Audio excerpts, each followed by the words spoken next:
Okay, we're good. I'm just gonna get comfortable in here. This is a little bit of a touchy, sensitive subject for me, but why am I like diverting and not getting to it? So this video is about body issues, body dysmorphia, my struggle with my body, and I just wanted to share with you guys. And what triggered that today was the fact that I saw a comment, and I've seen it before, but today for some reason weighed heavy on me, that said body goals, talking about me in like a photo. And that's when I started to be like, well, first I was like, whoa, like I'm somebody's body goals, like what? When I first started hearing that, it didn't make sense to me because I've always struggled with that aspect of myself. And the second part of me was thinking like, wow, like I remember seeing a size 0 girl on TV and in a magazine thinking that was body goals, and it like worried me that because of what people are seeing in my grid or on Instagram, that that's what it comes off as, if I'm this like really super secure, confident person with my body.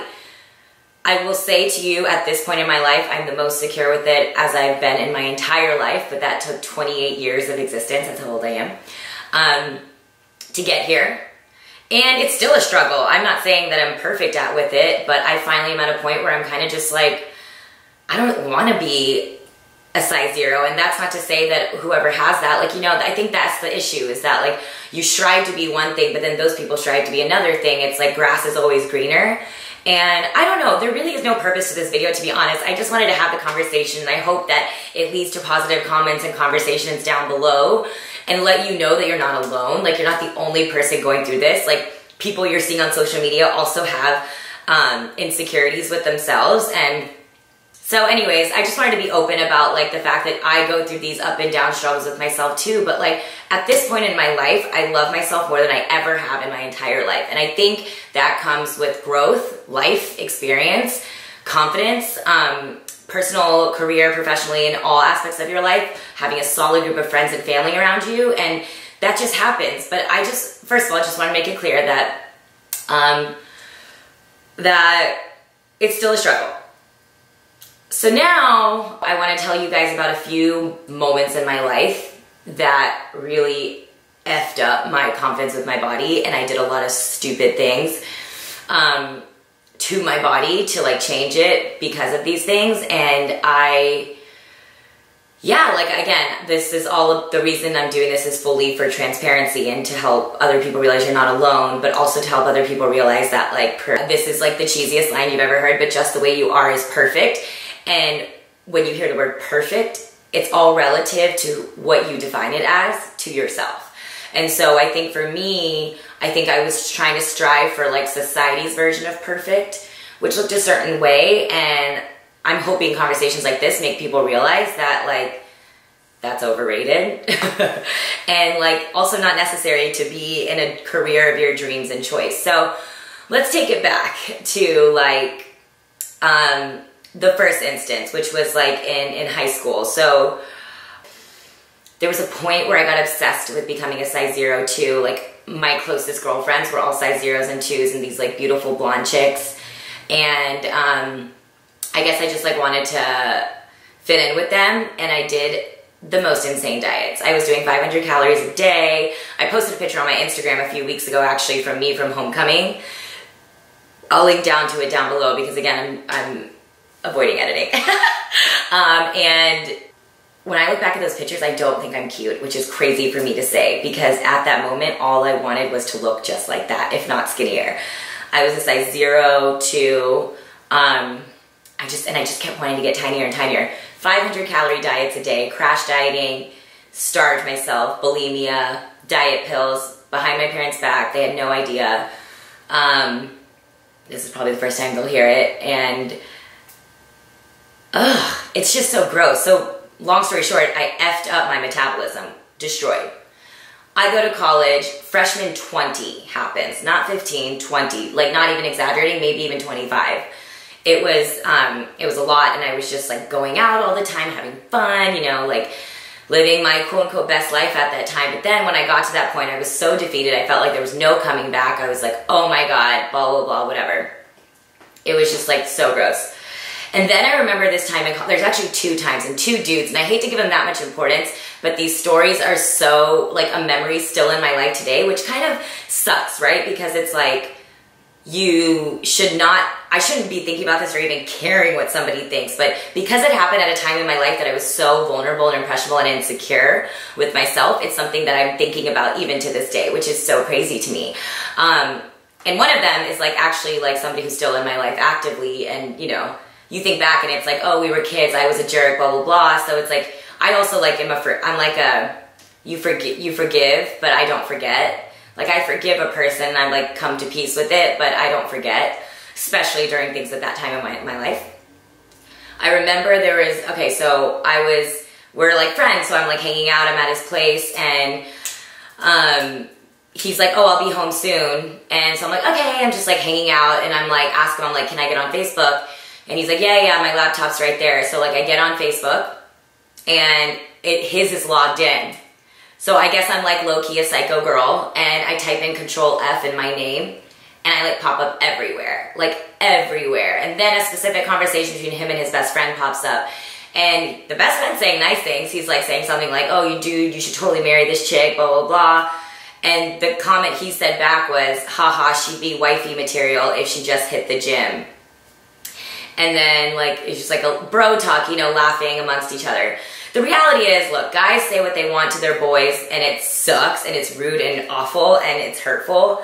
But I think at that point in my life, I was thinking, like, that impact of that one sentence and reading it, like, my heart sunk to my stomach. I felt betrayed and angry and pissed off and thought this was my friend. It's like, I wasn't even trying to hit on you. You were literally my friends. Like, why are you even insinuating things like that with your friends? You should have just said, haha, nah, she's my homie. Like, so, but I guess it was like seeing your biggest insecurity put in front of you in a message was really hurtful, and it was the first time I had seen that. Another time in high school, an uncle, like an Indian uncle, sorry, we're in college now. Another time in college, this Indian uncle, which again, like, you know, they don't mean harm, but like, it's hurtful. These things are hurtful. Said to me like, oh, Deepica, you've really gotten healthy and put on some weight, huh? And like just laughed and hit me, and I was just like, I couldn't even hold it back. You know, most people are, you know, in the Indian culture, you're supposed to just be like, oh, funny uncle. I literally said, that's not funny. That's really, like, I was so angry. I'm pretty sure I said something really rude, to be honest. I don't remember what, but anyways, okay, so then actually there's one more incident, another one with the dude. This dude who was like, quote unquote, obsessed with me, like telling all of his friends he was obsessed with me, but then was running his mouth to other people saying like, nah man, she's too fat, I would never be with her. So long story short, in summary with all these stories, is that you go through these periods in your life, and you know, this is a form of bullying, that's what it is. And you know, there's so many things from my childhood I remember that people made fun of me for, having like a mustache, you know, things that like brown girls go through. But it shaped me into the person I am today. And I go through these, my weight yo-yos, up and down all the time. And it's probably because I messed up my metabolism at a very young age. And, you know, not most South Asian girls, it's not even fair to say, but I guess the traditional one you saw on TV and the media, even on the South Asian side of things, were sticks. I used to envy them. I was like, why can't I be that girl, blah, blah, blah. But then, you know, those girls that are my friends are like, I wish I had curves and boobs and blah, blah, blah, and things like that. So it's always grass is greener. And to this day, I would say, yeah, like, of course I want to get healthier. And I guess that's the difference with my mentality and where it is now, is that I used to say I wanted to get skinnier. Oh my God, you're so skinny. And of course those conversations come up in jokes with friends and things like that all the time, duh. I mean, you know, but I do agree that even when I say it, I feel icky now. I'm like, you're encouraging something that you went through as a kid. Those things are hurtful for people to hear. I guess the reason I wanted to have this is that I think it's important that we shape the conversation to being about healthier rather than skinnier and worrying about size of the gene. Like, to this day in my life now, you know, now that I'm going to like sets and shoots and things like that, it does take a toll on your confidence in the sense that, like, you know, the sample sizes are 2s and 0s, and they have to get special sizing for me, or they have to take things out for me. And like, sometimes I'll tell them my size ahead of time, but it still doesn't fit. And because maybe I gained some weight or lost, it's like goes this way, you know? I'm a woman, we fluctuate, it's a thing. It's probably on my period or something, you know? But I think it's important that there's people my size and of all sizes that are on these sets and shoots, because I think it's slowly changing the mindset that you can only have this one size there, because that's a crappy feeling. I'm trying not to cuss here. I still am struggling with it, but I think my focus now is more about how do I get healthier mentally, physically, and worrying less about a size on a scale, size and number, and like drinking a glass of wine if I want a glass of wine. Having a truffle fries, like I'm not calorie counting, I can't do it, I can't.